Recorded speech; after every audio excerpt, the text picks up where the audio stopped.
Need for Speed Carbon is a very misunderstood game.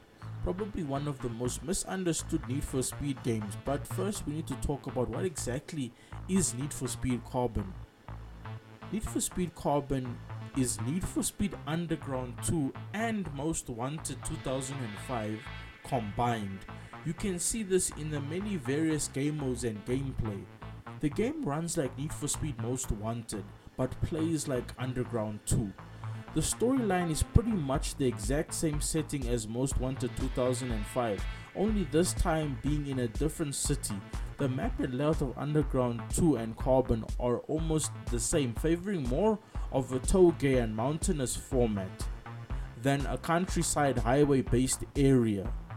Both Underground 2 and Carbon both feature very big city lifestyle maps featuring big tall buildings and narrow side streets and alleyways.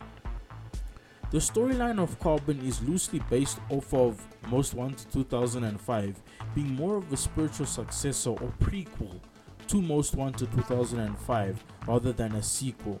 Carbon takes place after the events of the ending of Most Wanted 2005. The story is set pretty much the same as Most Wanted 2005, featuring a live action cast of characters just like in Most Wanted 2005, with them performing as the characters in the video game.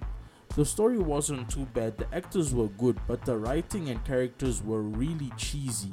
Felt more like a low budget to early 2000s TV show or movie than a video game cutscenes. The cast of Carbon is a lot smaller than Most Wanted 2005. The story of Carbon only features about 6 characters, and one of them being Sergeant Cross from Most Wanted 2005, who was the antagonist in Need for Speed Most Wanted 2005. Need for Speed Most Wanted 2005 had 39 characters in it and had way more content. With Carbon having only 6 characters, both games had side characters, but they didn't show up much in the video game, so I don't count them. And with that, Carbon had much less content and didn't have that long of a playing time as much as Most Wanted 2005. The car selection of Carbon is very diverse, featuring all sorts of different cars, from the classic muscle car to cutting edge exotic cars from back in 2006. The game had 3 classes of cars: exotic, muscle and tuner. The customizations of Carbon were pretty good, like from Underground 1 all the way to Most Wanted 2005. My conclusion. First of all, let's start with the name. Carbon. Carbon who? Or carbon what?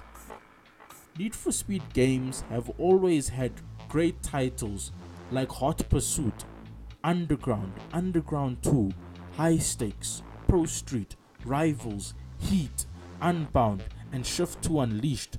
But Carbon has never sat right with me. They could have come up with a better title than Carbon. And also the game cover has no iconic car for this game, like in Underground 2 or Most Wanted 2005. Carbon was also released on next gen hardware at the time, with 7th gen consoles having just come out. Need for Speed Carbon on its own is a great game, but compared to its predecessors is where it starts to fall apart and lacks in the same impact for such reasons as a lackluster and uninspiring campaign, a very repetitive gameplay, but behind all of that is a truly great video game. And with that, this is the Chili Man signing off. Peace out.